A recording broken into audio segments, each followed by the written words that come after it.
Today we'll be looking at the fastest way to get your scouts from A to B, the land speeder storm.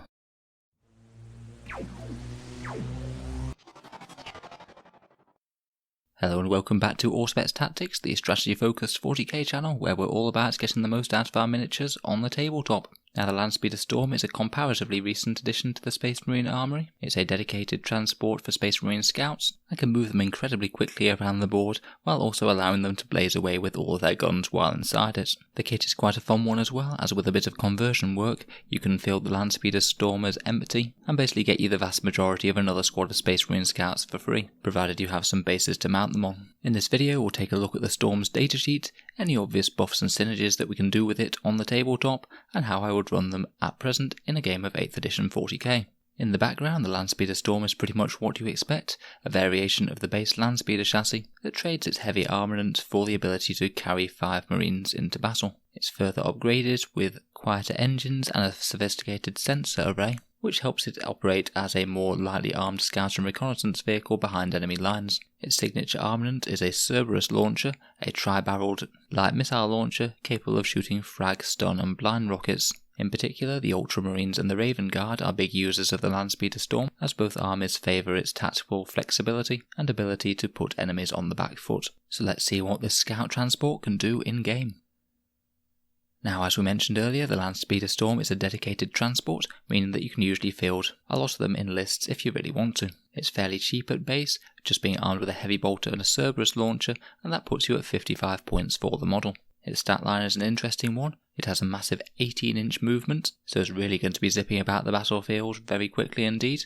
It has a weapon skill and ballistic skill of 3+, strength 4, toughness 5, 7 wounds, 2 attacks, leadership 7 and a 4-up save. The 4-up save is a bit of a disadvantage compared with its standard Land Speeder cousins, as frankly both the Storm and Land Speeders in general aren't exactly the toughest of critters out there, and having a 4+ armor save kind of doubles down on that. These things are unfortunately very fragile indeed. Unfortunately, the Cerberus launcher isn't the most overwhelming this edition. It's an 18-inch range heavy weapon, meaning that it'll be hitting on 4s if you move, with d6 shots, a strength 4, AP nothing and damage 1, so essentially it's likely to get you about 1 or 2 bolter hits on the opponent each turn. Not exactly overwhelming to be honest.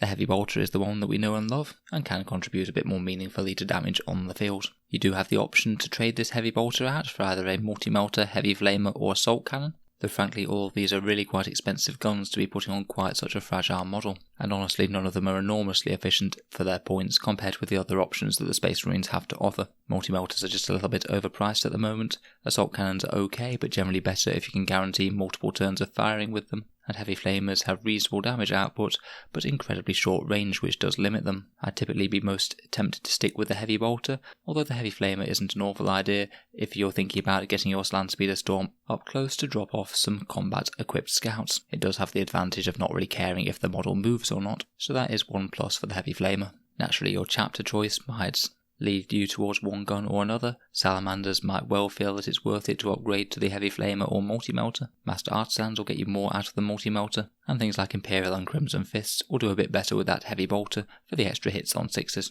As per all Space Marines, it has the Angels of Death special rule, giving it access to combat doctrines, which the Devastator doctrine will help it out only turn 1 as per the new rules, and Shock Assault for an extra strength 4 attack in close combat. It has a mini explosion. If it blows up on a 6, then everyone within 3 inches only suffers 1 mortal wound. Finally, it has the Open Top special rule, which is the one that we mentioned that allows the scouts to shoot out of it, in the shooting phase drawing their line of sight from any point on the Land Speeder Storm. But the wording does restrict it. If the Land Speeder Storm falls back, then the models inside it can't shoot, even though the Land Speeder Storm can fly and it itself can, so it can operate quite well as a gunboat, provided it's not actually getting tagged in close combat. Finally, it notes its transport capacity, which is 5 scout infantry models. So overall, the Land Speeder Storm is a very fast, very fragile transport that could be used as a gunboat for scouts, or just to get them up the board very quickly to take the fight to the enemy. So let's talk about a few of the buffs and synergies from Land Speeder Storms. Obviously the chapter choice is going to be a fairly big deal, with the usual things that help vehicles helping this guy. In particular, Raven Guard for a cover save to make it a 3-up save again isn't bad, and Iron Hands having a 6+ Feel No Pain type save for vehicles will make it a little bit more durable, and their combat doctrine will allow it to move and shoot with those heavy weapons turn 1.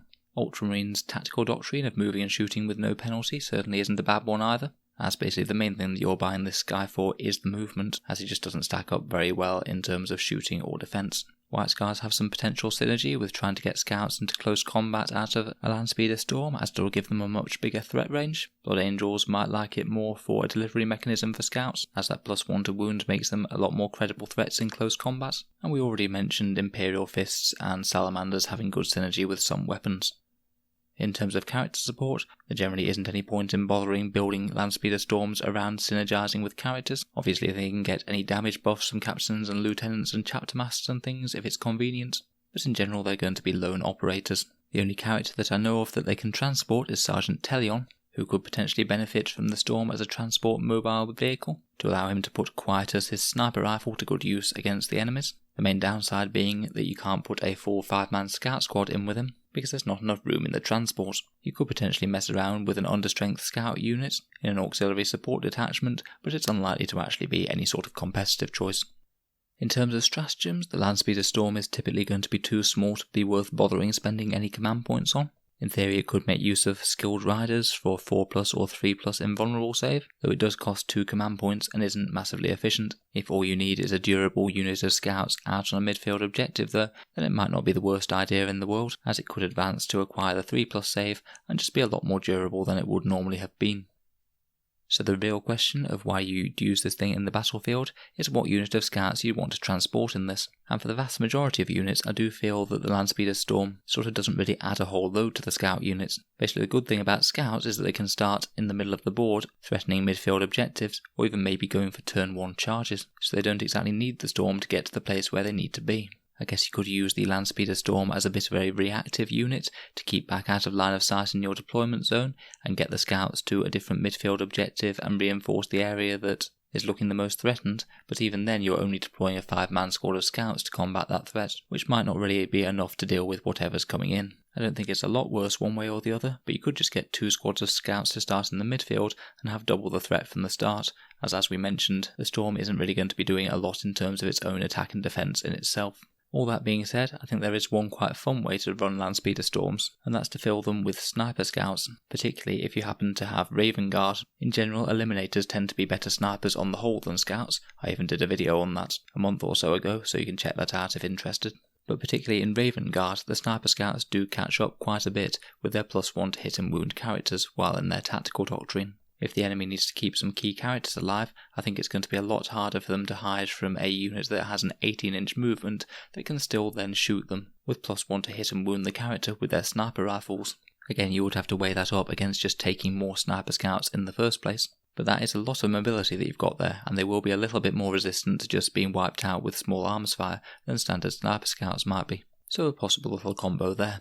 In any case, if you do fancy using a Landspeeder Storm for whatever reason, I think that on the battlefield the main thing that you're going to have to do is be absolutely optimal with its positioning, because it's just very fragile. If you put it out in front of some guns, it's going to get killed with very little effort from your opponent. So if your main aim is to transport scouts up the board, it's going to have to hug cover and try and be out of line of sight as much as possible.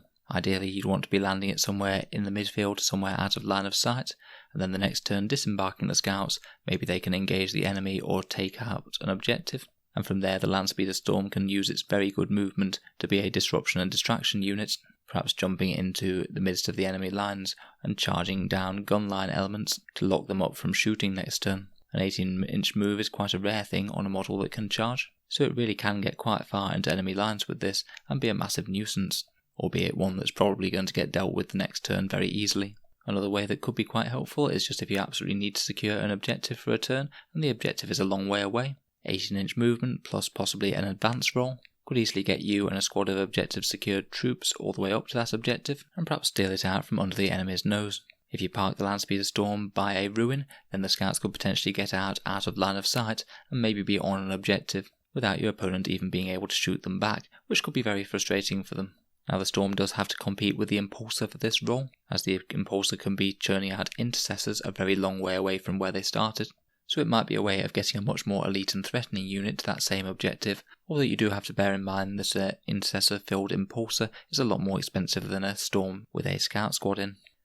So overall, the Landspeeder Storm certainly isn't one of Codex Space Marine's more competitive units, I'm afraid. although it does have some interesting rules, and I'm sure that in some games it could be far more of an annoying threat to your opponent than it really should be based on its stat line. I think if it were to be balanced a bit better, it would either have to be a bit cheaper or a bit more survivable, as we said, the scouts are very good at getting where they need to go just via their deployment rules, so the main advantage of a storm would be some increased survivability and movement, and they won't be getting the movement for very long if it just gets gunned down anyway.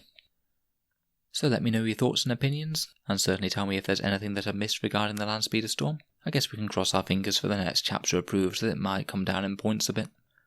If you've enjoyed this video, feel free to subscribe to Auspex Tactics, where we have new 40k videos coming out every single day, including plenty of content for the Space Marines. And if you'd like to support the channel and live in the UK, I do have an Element Games affiliate link in the description below. Basically, if you were thinking about buying in any Warhammer at some point in the future, if you click on their link there before ordering, then some of the profits go to Auspex Tactics without costing you any more. So if you are thinking about buying something in the near future and would like to support the channel, then please consider that. In general, they're a good company, and I've had no trouble with getting orders from them in the past. In any case, thank you very much for listening. I'll hope to see you guys next time.